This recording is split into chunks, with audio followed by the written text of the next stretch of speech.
here's your host, Robin Roberts. All right, movie lovers, get ready. This year's Oscars are going to bring you the best of the year. But what about the most influential movies of all time? Not necessarily the best or most famous, but the movies that changed Hollywood and movie making forever.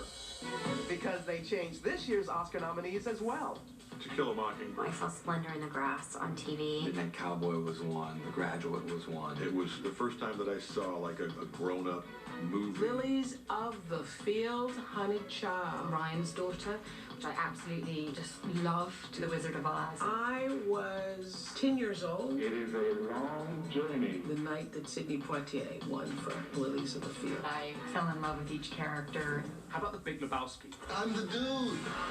That's why the nominees and an all-star panel of experts are helping us tonight, giving you a ticket to movies that changed America. For what we say to each other, I'm gonna make him an offer again with you. To infinity and beyond. I am your father. May the force be with you. To how we look at the future. Open the pod bay doors, Hal. I'm afraid I can't do that. We got this far farther than any human in history. To how we look at each other. If you believe all are created equal, come to Selma. I'm distracting you, you big turd blossom. Whether we watch them together in the dark, on a screen or phone in our living room, or on a tablet by the pool. What started as pure entertainment, Frankly, my dear, I don't give a damn. has become something that routinely transcends the screen. Well, You are taking me anywhere, you dig? Movies change us. Movies change them. I'm ready to come home. But which movies? So what would your choices be? Start guessing as we kick off our countdown. Before we let it go, found Nemo, or trained our dragon, they thought it couldn't be done. A feature-length animated film created entirely on a computer. Toy Story, love that. Brilliant film. Oh, love it. Changed everything, didn't it? The number 15 film in our countdown, Toy Story, brought animation into the 21st century in a big way. Daring to go. To infinity and beyond. I just remember having my mind blown. Like, this is not drawings. How is that possible? It's not the drawing, it's what you did with it. It's the character and the emotion that came through. That focus led director Lasseter and his team to create one of the most celebrated duos in the history of film, Buzz and Woody. You're mocking me, aren't you? Oh, no. Buzz, look, an alien! Where? Ah! In the documentary, The Pixar Story, Tim Allen and Tom Hanks reveal their passion for their characters. Woody was a pendulum swing from Woody being comfortable with his position to Woody being threatened by the arrival of Buzz Lightyear. I think the word you're searching for is Space Ranger. The word I'm searching for, I can't say because there's preschool toys present. One of my favorite scenes, Woody has just had it with this guy, and he just screams at him. You are a toy! You are a sad, strange little man, and you have my pity. I don't think of Buzz as really obnoxious, obviously, because I think he's the more popular of the toy. Those guys together, they're just magic.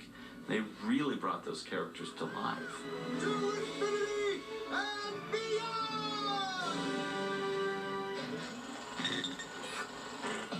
Chronologically, you're 16 today. Physically, you're still 15. Finding its way at number 14 on our countdown, it's the coming-of-age classic, 16 Candles. I don't know what won the Academy Award that year. All I know is I was trying to be all up in 16 Candles. I mean, it was awesome. Up until 16 Candles, Hollywood had a complicated relationship with the teenage audience. I don't think they're portrayed very realistically. Yeah, I mean, first of all, they're usually like 25-year-old guys trying to play 17-year-olds. Here's a revolutionary idea. What if we were crazy and cast age-appropriate actors? Like newcomer, Molly Ringwald. 16 Candles was written by John Hughes. He pinned a photograph of Molly Ringwald above his desk and wrote that script, looking up at that. She just represented every girl that's just not the prettiest girl. Jake is a senior, and he's beautiful and perfect. I like him a real lot, and he doesn't like me, okay? Everybody in high school, no matter what they look like, they always feel in some way that they're an outcast. I remember more from high school than I do from any other time in my life. He took what we'd seen in other films and labeled as neurotic or confused or troubled and called it a teenager. On the surface, people thought, well, these are lightweight little teen comedies. They weren't at all. I should be happy, right? It's sensitive and it's funny. And the fact that it's from Molly's point of view, I think it's real interesting. With more realistic stories and characters, Hollywood could attract teens in droves, making that audience the most powerful at the box office today. Molly Ringwald wrote her teenage fame for years, starring as a mom in The Secret Life of the American Teenager. The movies that I did were so, they're almost like a rite of passage for teenagers. They were for me. You know, Great. And now they're fans of the show, and then they figure out after that I'm the girl in those movies, and then it's sort of doubly exciting. Proving there's a timelessness to adolescent angst and the search for a fairy tale ending. Next up, take the Fab Four, dozens of hits, and thousands of screaming fans. And you've got our 13th game-changing film of all time, A Hard Day's Night.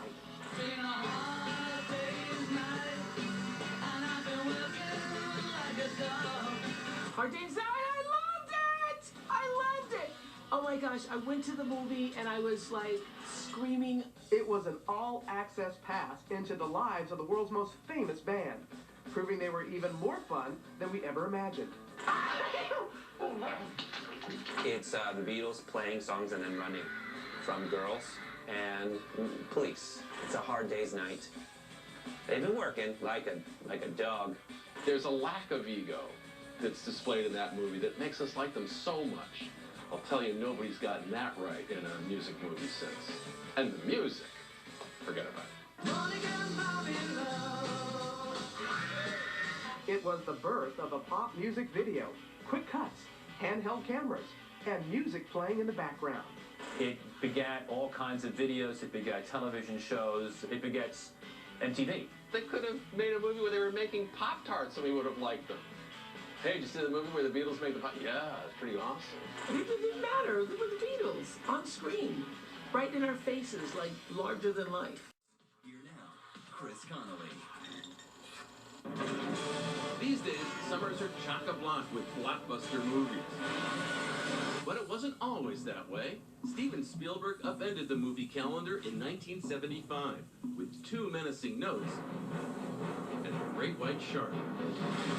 The establishment of summer as, a destination for our biggest thrill rides in a way. And boy, does he take you on a ride in it. Our number 12 movie changed American cinema and the subconscious of anyone who's ever been to the beach. With one word, Jaws.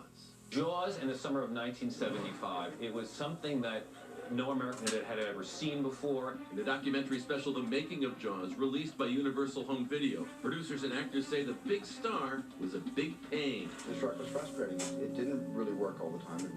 It didn't work hardly at all. You're going to need a bigger boat. The movie's chilling score from composer John Williams. And those two notes on a tuba helped define our memories. Definitely the music played a part, like in the fear of that shark coming to kill people or coming to eat people. I expected to hear something kind of weird and melodic, And what he played me instead with two fingers on the lower keys was dun dun dun dun dun dun dun dun. He had a great sense of humor that was putting me on. And he said, no, that's the theme to Jaws. Jaws was more than a film, it was a phenomenon, becoming the highest grossing movie in history at the time.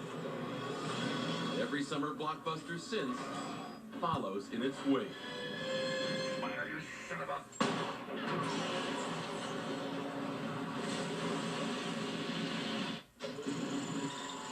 Next on our list, the movie that transformed Sidney Poitier from a star into an icon. I don't know if that's a step up or a step down from something else I could call. And set the stage for the future success of black cinema in Hollywood. Amen. Amen.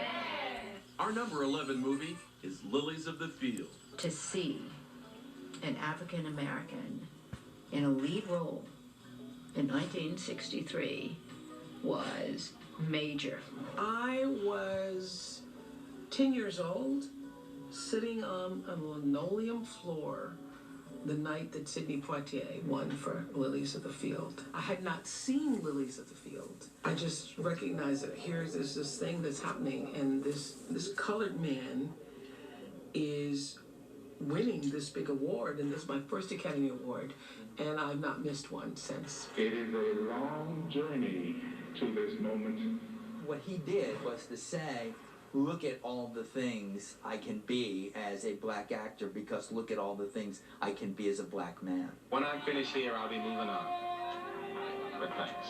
Poitier's success was instrumental to the growing genre of black cinema in Hollywood. After Sidney Poitier, everything changes. It's not possible to say they can't do that, or that won't work, or America doesn't want to see that. The 70s gave us new kinds of screen heroes in films like Cleopatra Jones, Shaft, and Foxy Brown.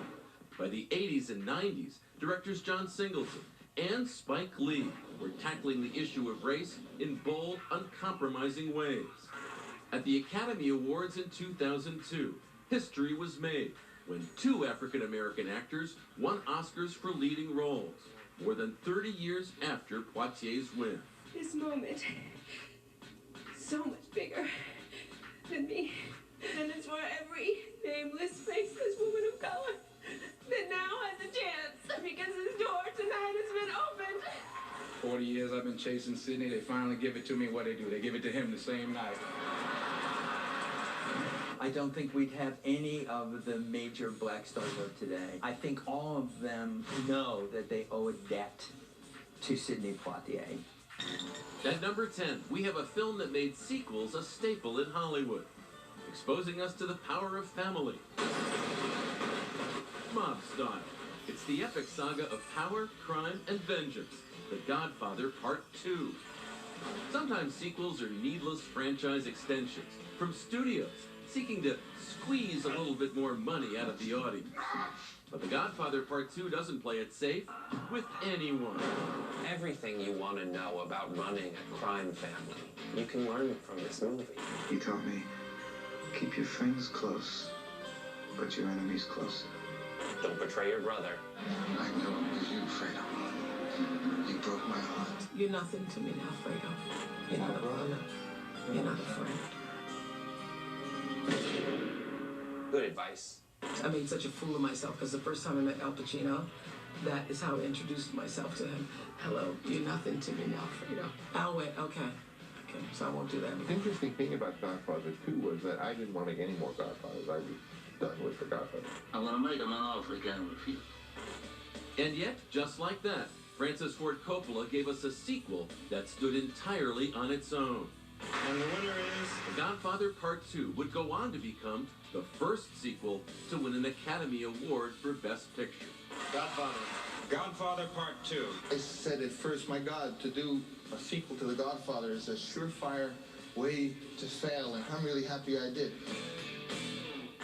Next, what Mae West might have said to Christian Grey. Come up and see me sometime. Plus, a movie that wasn't just about drugs. The actors were on drugs. Because it was real pot. And the first movie ever shown at the White House. How far we've come since then. When our countdown continues. But before 50 Shades of Grey, there were 50 Shades of May. Well, it's not the men in your life that counts, it's the life in your men. Mae West was the original sex kitten, and every screen siren, from Scarlett to Sophia, Jennifer to Angelina, is in her debt. I get better as I go along. The star of I'm No Angel, number 9 on our countdown. You better come up and see me. She was the original man-eater and made a quick snack of Cary Grant. Tonight you were especially good. Well, when I'm good, I'm very good. But when I'm bad, I'm better. She always got her man, sometimes several. It was Mae West dropping double entendres like they were petals off a marigold. It's filthy dirty, and you know exactly what they're talking about every time she says it. I'll never forget you.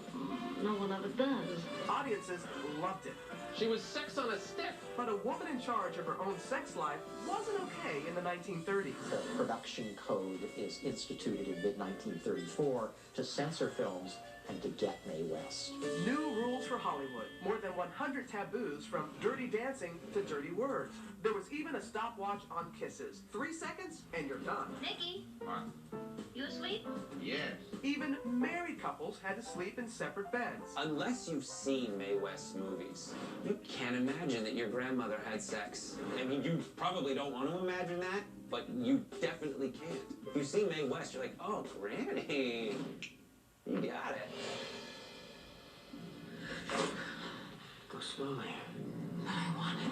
The girl is gone, and so are the clothes. You're not kidding. Oh, for some of this year's Oscar nominees, The Decency Code is long gone too, abandoned in 1968. Don't worry, I don't bite. I don't mind biting. But Mae West suggested it first. Do you mind if I get personal? Go right ahead. I don't mind if you got familiar. From No Angel to Bad Boys in Search of America. In position number 8, Easy Rider.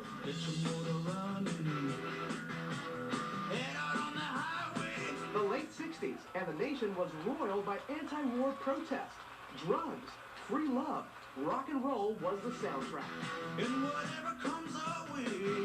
When you listen to Easy Rider, you are hearing music of a generation. You're hearing the 60s come right at you. 2 hippie bikers on a cross-country road trip became 1969's love letter to a counterculture generation. Easy Rider really hit the decade of the 60s right on the nose. And I have to tell you, it was the coolest movie. That movie had a big impact on me as a teenager, and I think did really change cinema a lot.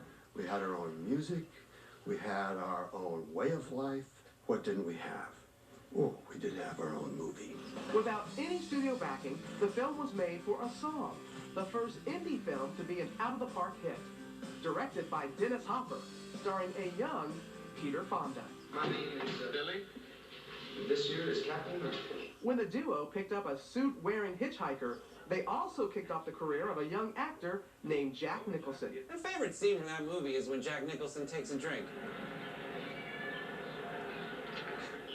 And he's like,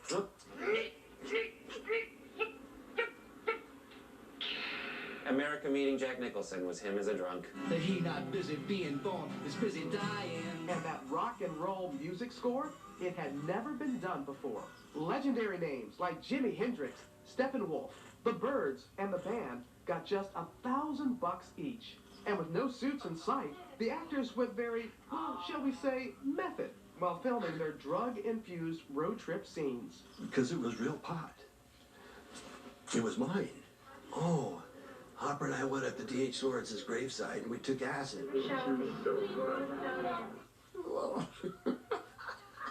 Fonda, Hopper, even Jack can ride easy, knowing they challenged the Hollywood studios, and it paid off.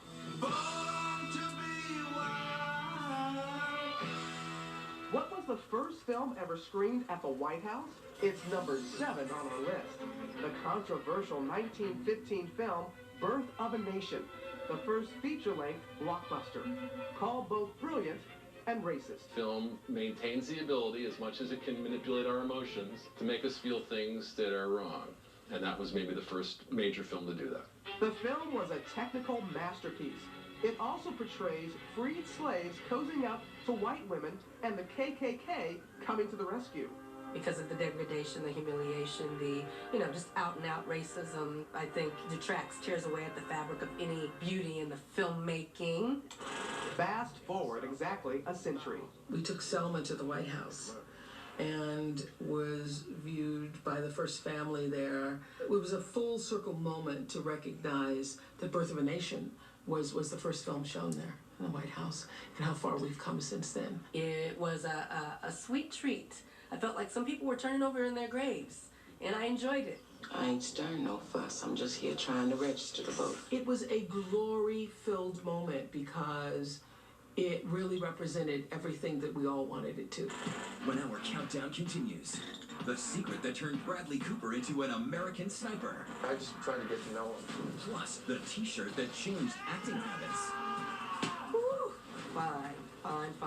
And the movie that changed bathing habits. Next.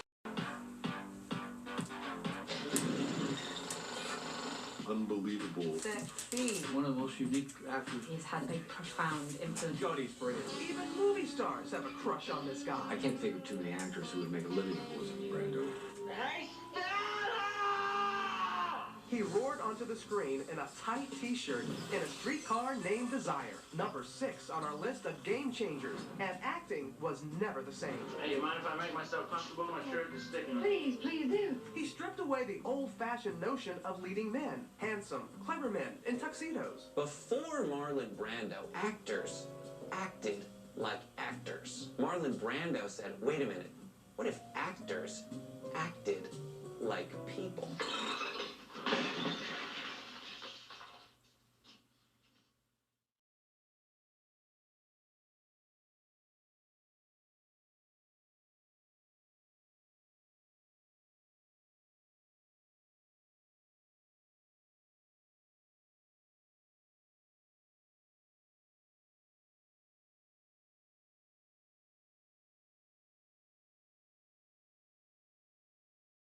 Countdown to the Oscars. Here again, Chris Connolly.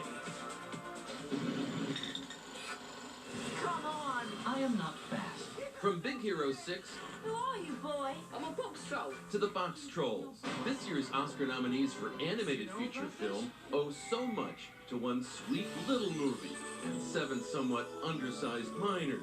Just whistle while you work. They may be whistling to lighten their load, but make no mistake, the creation of our number 3 film, Snow White and the 7 Dwarfs, Who is the fairest? was, well, not the easiest one of all. Love that. Love that. I went at Disney World as a kid, went and hunted down the dwarves. It took hundreds of artists, animators, and the fearlessness of Walt Disney to show the world animation could be more than a quick cartoon before the movie. It could be the movie. And everybody said it won't hold up for an hour and a half.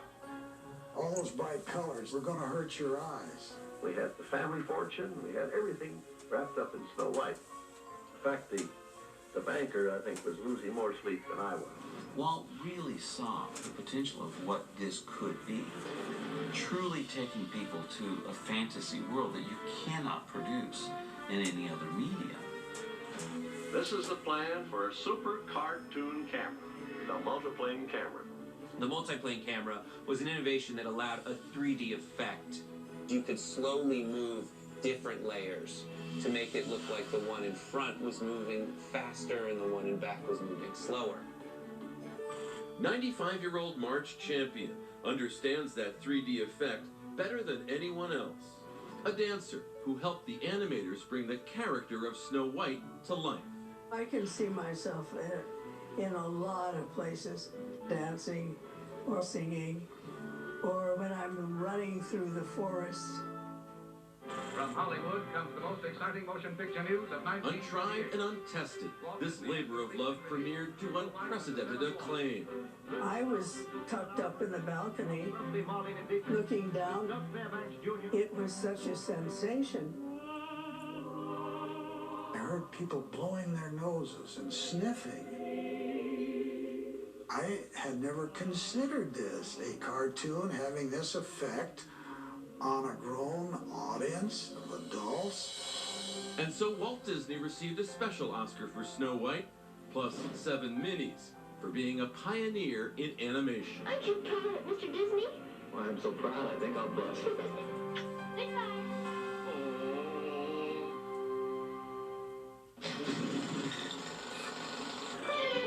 For our number 2 film, we're taking a trip down south, the Old South, with a film that captivated the world with its epic story of love and loss.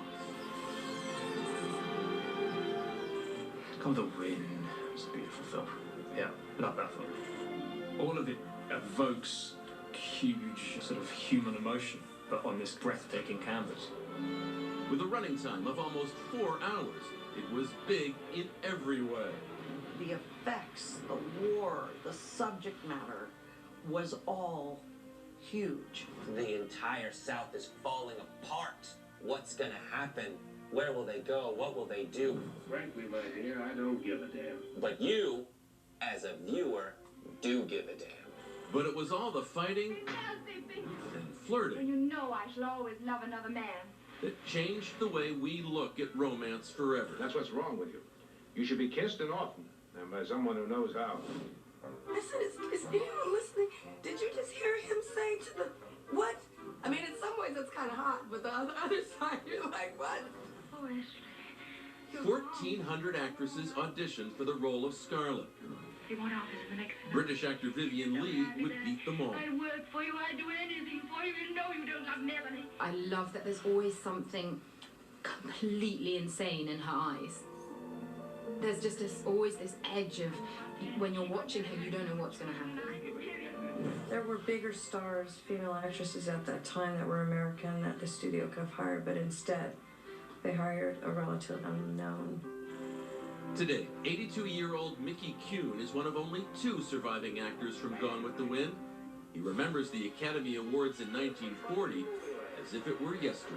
Everybody is here tonight. We were listening to it on the radio. My mother, of course, was thrilled. And then she said, and you were in this movie. Miss Vivian Leigh. Gone with the Wind won 10 Academy Awards.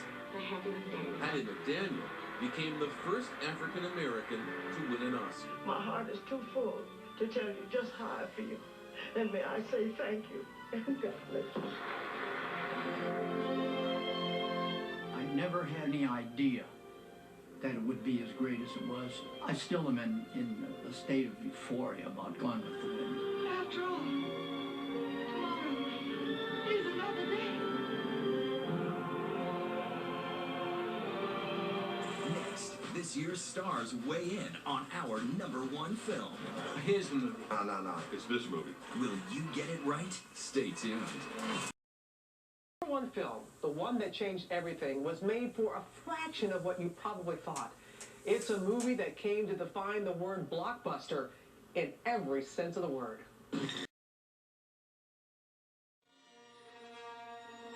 From the moment Star Wars exploded on the screen, Hollywood and America would never be the same. Star Wars? Love it. Into the box, fly boy. It was the original stretch of the imagination. You've never heard of the Millennium Falcon? He created a whole other world. You must learn the ways of the Force. With humor, with wit. What a piece of junk. Great characters. You'll be malfunctioning within a day, you near such a scrap pile. They had such an influence. These aren't the droids you're looking for. Complicated relationships. You have a plan for getting out? It was escapism. That's what was kind of my first idea of what like a true movie was. I felt a great disturbance in the Force, as if millions of voices suddenly cried out in terror and were suddenly silenced. Star Wars, #1 on our list. The first movie to extend the movie experience way beyond the theater. Too short for a stormtrooper? Huh? Oh, the uniform. I'm Luke Skywalker. I'm here to rescue you. I think it opened Hollywood's mind to the potential of being so big, so vast, that the experience can seep out past the time of your ticket. The circle is now complete. When I left you, I was but the learner. Now I am the master.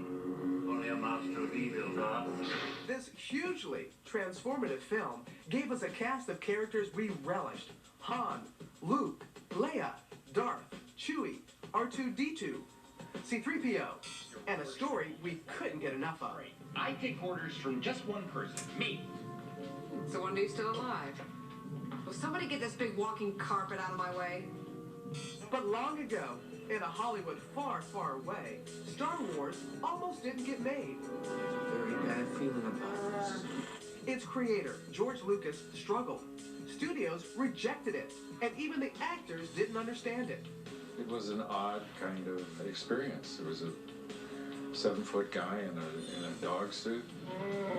What are you looking at? Shaky sets, and I had my doubts, but I was really glad to have a job. On set, shooting days were such disasters, Lucas suffered from hypertension and exhaustion. The documentary, The Empire of Dreams, details obstacles the size of galaxies, sets blowing down, actors suffering heat exhaustion, robots breaking down. It was a disaster. At that point, I was pretty depressed, saying, boy, I've got myself in way over my head. I don't know what I'm going to do. You must do what you feel is right, of course. But he figured it out, and Star Wars wowed. What's that flashing? The listener just like your shield. Don't strap yourselves in. I'm gonna make the jump to light speed. I got pushed back in my chair watching that. Now, you can't go light speed in any movie unless you show that. Many of those iconic Star Wars moments were actually inspired by other films. Take the Millennium Falcon battle, an almost shot-for-shot copy from the 1943 war film Air Force. The robot, C-3PO, Metropolis, the hologram, Forbidden Planet. Help me, Obi-Wan Kenobi. You're my only hope. When R2 has been safely delivered to my forces, you get your reward. These rarely seen screen tests show Lucas gathering the stellar cast. Fear is their greatest defense. Eventually, Lucas found his cast. What's the little droid carrying that's so important? But that doesn't mean they were happy about the script. The dialogue was often a little difficult. Traveling through hyperspace ain't like Dustin Cross, boy. Without precise calculations, we'd fly right through a star, bounce too close to a supernova, and then it into your circle real quick, wouldn't we? I did say to George, move your mouth while you're typing. It'll, make it easier for us somewhere down the line. Ford, Mark Hamill, and Carrie Fisher were suddenly icons, not just on the screen. Oh boy, I've reached Millennium Falcon. The point is with you. I remember lunch pails and wanting one and Princess Leia ringlets and wanting them in a white robe and wanting it. They still have people coming up to me and saying, Princess Leia, and can I take your picture of Princess Leia with you? And where's your funny hair? This is my funny hair. And Star Wars became a cultural touchstone from the get-go with a 70s disco hit. To a Donnie and Marie takeoff. Get ready, here we come. Get ready, 'cause here we come. Annual conventions that still attract thousands today. Even this recent Super Bowl commercial. One of the reasons I love it so much, because everything about it really is about spiritual elevation. The Force will be with you, always. What is the Force? Hello? Who is it? What is it? Bulky religions and ancient weapons are no match for a good blaster at your side.